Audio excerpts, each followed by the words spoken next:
That man is a Birkan. I've had this theory for a while now that Vegapunk is from the moon or a descendant of the moon. With the recent reveals and a chart that breaks down each of the satellites' names being connected to the moon and outer space, I think we are getting there. Stellar, star planet Atlas, crater on the moon Pythagoras, crater on the moon Edison, crater on the moon Lilith. Dark moon Shaka, full moon Yoke, TBD. We know that the citizens of the moon left 800 years ago and came to Earth, so they had the capability of interplanetary travel. We also know they built the automata. So 800 years ago they were already way more technologically advanced than current Earth. It would only make sense for Vegapunk to be from there or a descendant of the moon. That is why his technology is 500 years into the future. He had an 800-year head start. Now I don't know if he was one of the original evacuees from the moon, which would make him over 800, or a descendant.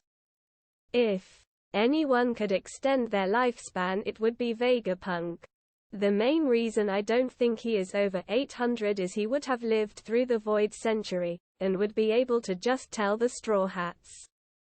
That would kind of defeat the purpose of the history poneglyphs, Rio poneglyph. It could be a situation like Rayleigh where he just refuses to tell. The reason I say he is a Birkan is that only makes sense. The Shandorians were primitive but fierce warriors. On the moon you can see them being the warrior caste. The Skypians are more advanced but not by a large margin. On the moon I would think they are from the governing caste or recorders of history, possibly artists and musicians. That leaves the Birkans as the scientists and philosophers. We saw that with Enel. He designed the Ark Maxim, a ship capable of interplanetary travel and could be powered by electricity. I know Enel had Ganfor build it, but Enel would have had to design it and it be built to his specifications. We never got to see Birka before Enel destroyed it. It could very well be that it was a very technologically advanced sky island. Wouldn't it be crazy if we find out Enel is Vegapunk, son? That's a far out there possibility, but not impossible.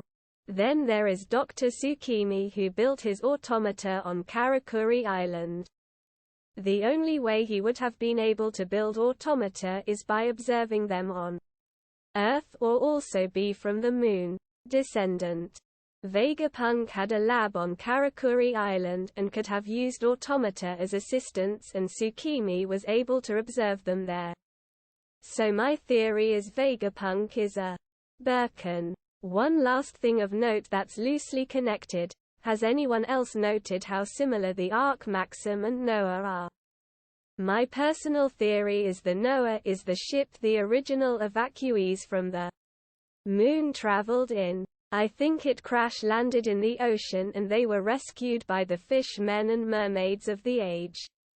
As the ship was no longer operational, it was left there.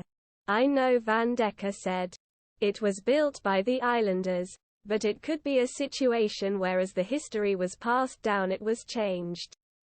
The king at that time may have had the foresight to modify the ship to be used by them. There are definitely parallels. The two ships look similar. One went to the moon and one may have come from there. One is destined to evacuate Fishman Island. One may have been used to evacuate the moon.